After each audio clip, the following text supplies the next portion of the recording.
Hello वंक्शन lovers, welcome back to my channel. तो आप लोगों की रिक्वेस्ट थी कि मैं कोई भी चैप्टर स्किप ना करूं, पूरी स्टोरी को कंटिन्यू करूं। तो मैंने यही सोचा है, वंक्शन की जितनी भी स्टोरी होगी उसको मैं आपको अच्छे से डिटेल में एक्सप्लेन करूंगी, और जो साइड लव स्टोरीज़ हैं उनको मैं आपको शॉर्ट में बता दिया करूंगी। तो आज का पार्ट शुरू करते हैं। वीडियो शुरू करने से पहले अगर अभी तक आपने मेरे चैनल को सब्सक्राइब नहीं किया है तो प्लीज़ सब्सक्राइब कर लीजिए यार, मैं 10K के बहुत क्लोज हूँ। 10K के बाद मुझे एक Q&A वीडियो भी बनाना है। आप लोगों में से बहुत लोग रिक्वेस्ट कर रहे थे कि प्लीज़ अपने बारे में एक वीडियो बनाइए, तो जो भी आपके क्वेश्चंस होंगे आप उसमें पूछ सकते हो। Okay, so let's start the video now. Last part में हमने देखा वांगजी और वेइंग जिंगशी वापस आ गए थे। कोल्ड विंटर का समय चल रहा था। वेइंग ब्लैंकेट लिए जिंगशी में लेटा हुआ था। वांगजी हाथ में सूप लिए जिंगशी में एंटर करता है। वांगजी कहता है, वेइंग मैंने तुम्हारे लिए सूप बनाया है। वेइंग ठंड की वजह से अपने फेस को भी ब्लैंकेट में कवर कर लेता है। वांगजी उसके पास जाकर बैठता है और उससे कहता है, वेइंग इस तरीके से ठंड दूर नहीं जाएगी, तुम्हें गर्म सूप पी लेना चाहिए। वांगजी उसका ब्लैंकेट छीनने की कोशिश करता है, लेकिन वेइंग कस के ब्लैंकेट पकड़ लेता है। वांगजी कहता है, अगर तुम बाहर आओगे तो मैं तुम्हारे फेवरेट स्नैक्स तुम्हारे लिए लेकर आऊंगा। वेइंग कहता है, मुझे नहीं चाहिए। तभी वहां लैनजांग आता है। लैनजांग भागते हुए वेइंग की तरफ आने लगता है। वांगजी उसे कहता है, जांग तुम्हें इस तरह भागकर नहीं आना चाहिए। अब वांगजी वेइंग से कहता है, वेइंग सूप ठंडा हो जाएगा, तुम्हें सूप पी लेना चाहिए। वेइंग कहता है, ठीक है, लेकिन मैं चाहता हूँ कि जांग मुझे सूप पिलाए। वेइंग जांग के गाल खींचते हुए कहता है, तुम मुझे सूप पिलाओगे ना? जांग हाँ कर देता है और वांगजी वहीं बैठ जाता है। वेइंग वांगजी से कहने लगता है, लंड्रा तुम्हारे हाथ जांग जैसे छोटे छोटे क्यों नहीं हैं? उसकी क्यूट लिटिल फिंगर्स की वजह से सूप का टेस्ट और भी ज्यादा अच्छा लग रहा है। वांगजी को ये सुनकर थोड़ी सी जलन होने लगती है और जांग उसकी बातों पर हंसने लगता है। कुछ दिनों बाद लान शजान को युनमक से एक खबर मिलती है जिसकी एक्सपेक्टेशन किसी को भी नहीं थी। जंगशा की वाइफ लेडी जांग अपने दूसरे बेबी को जन्म देते ही मर चुकी थी, क्योंकि उसकी प्रेगनेंसी में कुछ कॉम्प्लिकेशंस थे। गाइस, मुझे नहीं पता कि लेडी जांग भी प्रेग्नेंट थी, शायद मुझसे ये बात पढ़ने से रह गई होगी। लान शचान को जब ये बात पता चलती है तो वो तुरंत वांगजी को बताता है। लान शचान उससे पूछता है, वांगजी क्या हमें ये बात वेइंग को बता देनी चाहिए? वांगजी कहता है, मुझे माफ़ कर दीजिए ब्रदर, लेकिन अभी मैं ये बात वेइंग को पता चलने नहीं दे सकता। इससे उसकी माइंड पर बहुत असर पड़ेगा।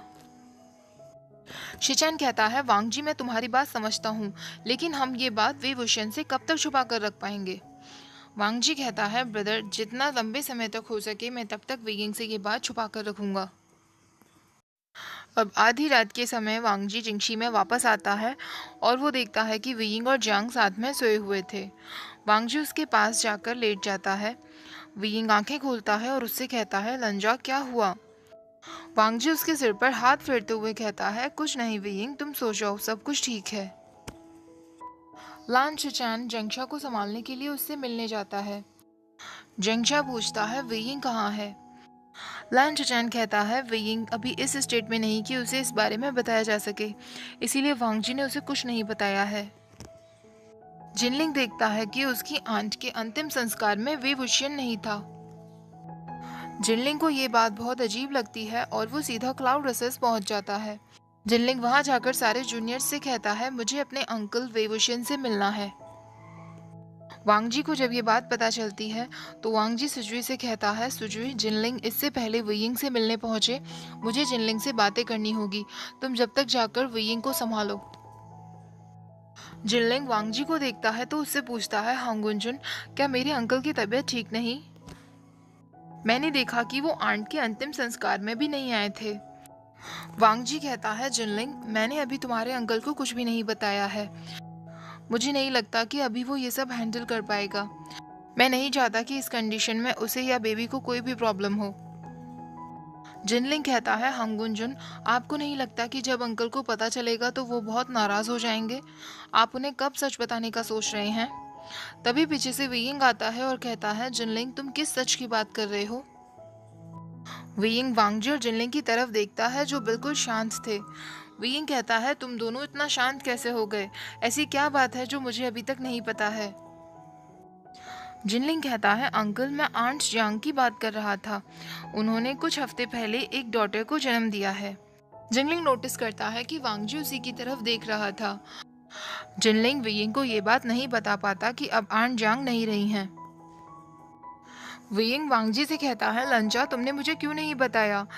मुझे अभी के अभी युनमक जाना है। मैं अपनी नीस को देखना चाहता हूँ। वांगजी कहता है, वेइंग मैं फिर कभी तुम्हें वहां ले चलूंगा। अभी तुम्हें आराम की जरूरत है। वेइंग उसकी बात नहीं सुनता। वेइंग उससे कहता है कि लंजा मुझे युनमक जाना ही है। तो वांगजी कहता है, वेइंग क्या तुम चाहते हो मैं जाई को यहाँ बुलाऊं? वेइंग को याद आता है कि जब भी वो ऐसे बिहेव करता है तो जाई उसे बहुत डांटा करती थी और कभी कभी वो उसे शांत कराने के लिए 3 नीडल्स का इस्तेमाल भी करती थी। वेइंग कहता है, लंजा मुझे लगता है कि मैं ठीक हूँ। मैं फिर कभी युनमक चला जाऊंगा। तुम मुझे मेरी नीस से मिलवाने कब लेकर जाओगे? वांगजी कहता है, कुछ दिनों बाद हम वहां चलेंगे। अभी तुम आराम करो। अगले दिन वांगजी वेइंग से कहता है, वेइंग मुझे लगता है कि अब हमें अंकल को सच बता देना चाहिए। वेइंग कहता है, लंजा क्या तुम नहीं चाहते कि हमारा बेबी शांति से इस दुनिया में आए?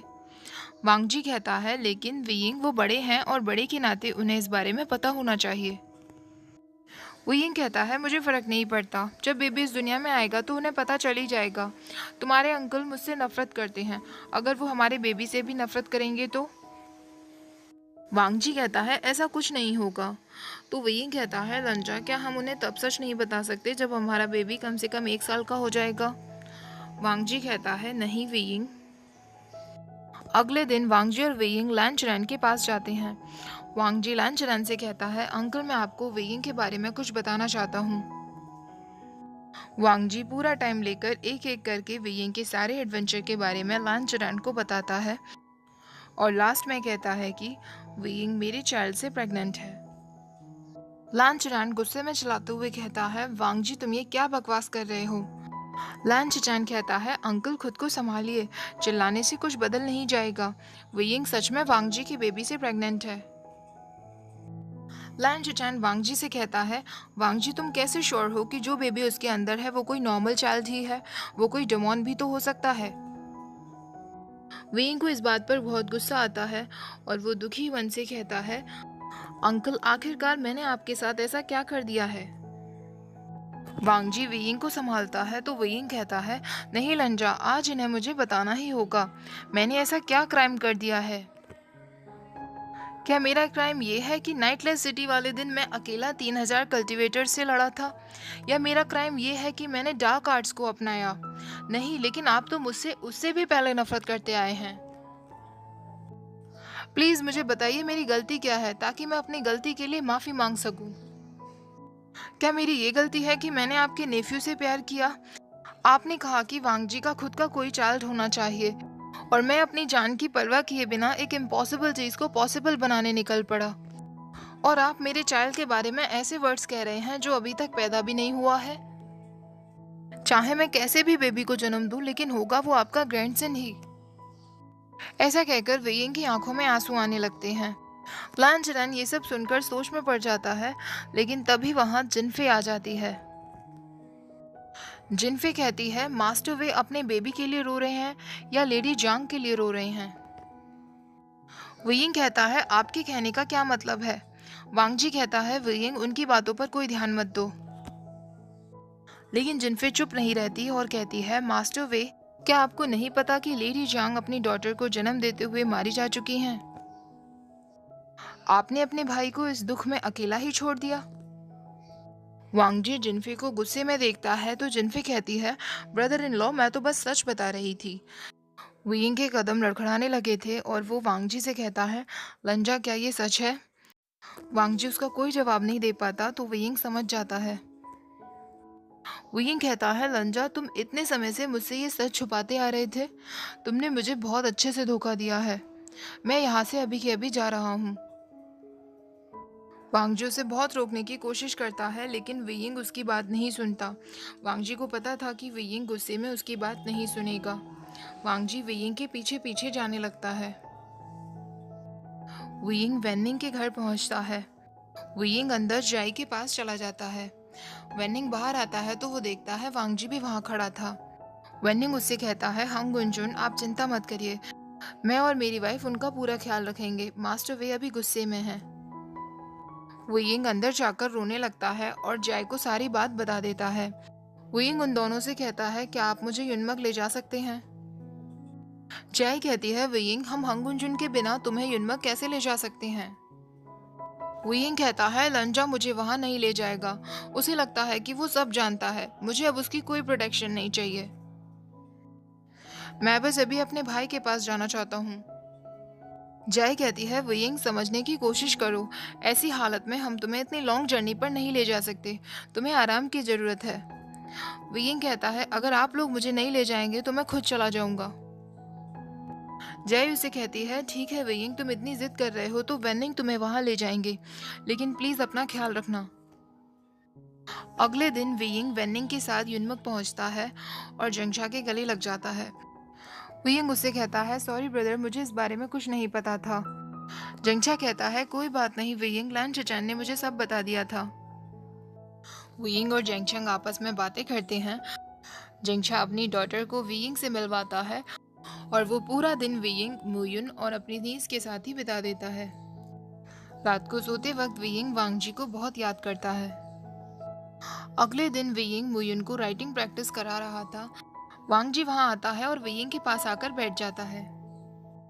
वांगजी वेइंग से कहता है, वेइंग उसकी सिटिंग पोजीशन गलत है, इस पोजीशन में उसका राइटिंग कभी अच्छा नहीं आएगा।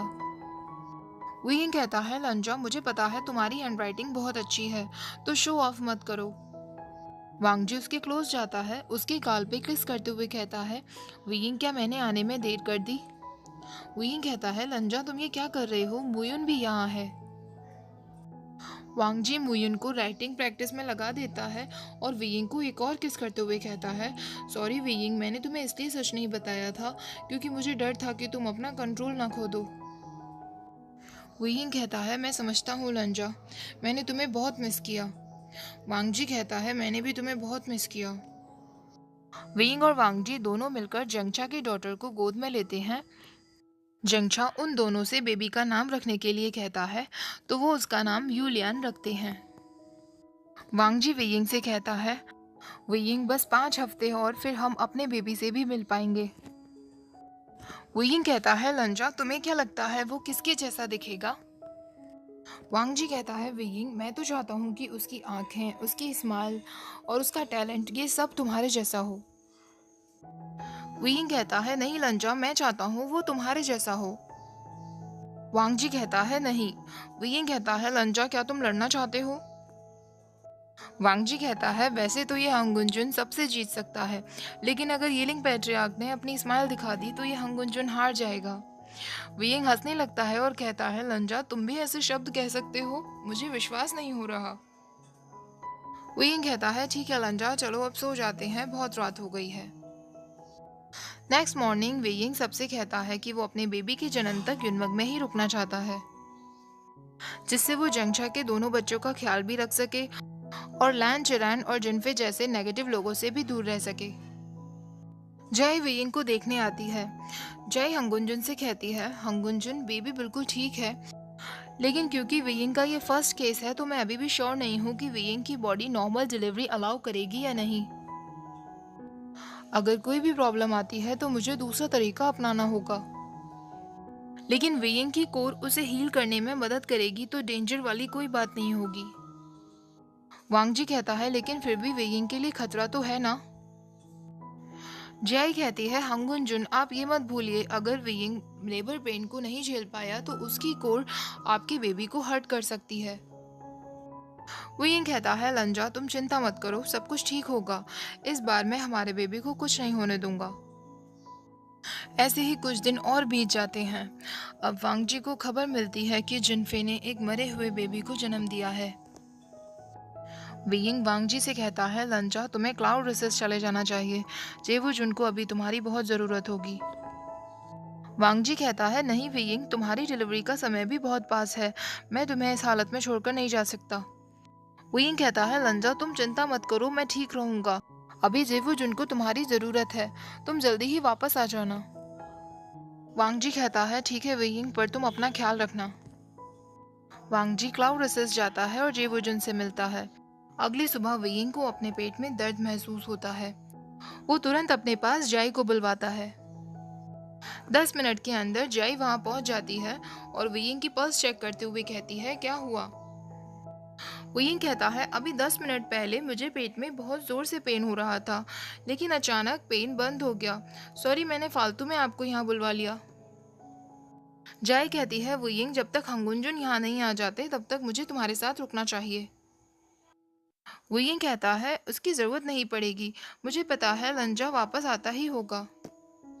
जय कहती है, ठीक है, फिर तुम्हें आराम करना चाहिए। जय जैसे ही जाने लगती है वेइंग को फिर अपने पेट में दर्द महसूस होता है। जय कहती है, वेइंग क्या तुम खड़े हो सकते हो? वेइंग कहता है, मुझे नहीं लगता मैं खड़ा हो पाऊंगा, मुझे पेन फील हो रहा है। जय वेइंग से कहती है, वेइंग मुझे लगता है अब समय आ गया है, ये लेबर पेन ही है। वेइंग कहता है, लेकिन ये सही समय नहीं है, अभी लंजा भी यहाँ नहीं है, क्या हम उसके आने तक रुक नहीं सकते? जय कहती है, वेइंग ये हमारे ऊपर डिपेंड नहीं करता, ये तुम्हारी बॉडी और बेबी पर डिपेंड करता है। तुम चिंता मत करो, मैं हंगुंजुन को तुरंत एक सिग्नल भेजती हूँ। अगर वो रास्ते में होंगे तो सिग्नल देखकर तुरंत पहुंच जाएंगे। तब तक तुम बिल्कुल भी टेंशन मत लेना, वरना बेबी पर असर पड़ेगा। 1 घंटा बीत जाता है लेकिन वांगजी का कुछ पता नहीं चलता। अब वेइंग को पेन बढ़ने लगता है। जय कहती है, वेइंग मैं ऑलरेडी 4 सिग्नल भेज चुकी हूँ, लगता है हंगुंजुन को सिग्नल नहीं मिले हैं। अब हम इंतजार नहीं कर सकते, हमें तुम्हें ऑपरेट करना ही होगा, वरना कॉम्प्लिकेशंस बढ़ जाएंगे। वेइंग कहता है, मैं 30 मिनट और लंजा का वेट करूंगा। ओके गाइज, इस पार्ट को मैं यहीं पर ख़त्म करती हूँ। आई नो मुझसे बहुत लोग कहेंगे, दीदी आप मेन टाइम पर क्यों पार्ट को ख़त्म कर देती हो, लेकिन यार नेक्स्ट पार्ट के लिए थोड़ी सी क्यूरियोसिटी भी बनी रहनी चाहिए ना। तो देखते हैं वांगजी सही समय पर पहुंच पाता है या नहीं, क्या वेइंग की सेफ डिलीवरी हो पाएगी। जानने के लिए बने रहना मेरे चैनल के साथ। वीडियो पसंद आए तो प्लीज़ लाइक ज़रूर कर देना, शेयर कर देना वांग चैनल लवर्स के साथ, और चैनल को सब्सक्राइब ज़रूर कर देना। Thank you for watching, bye bye.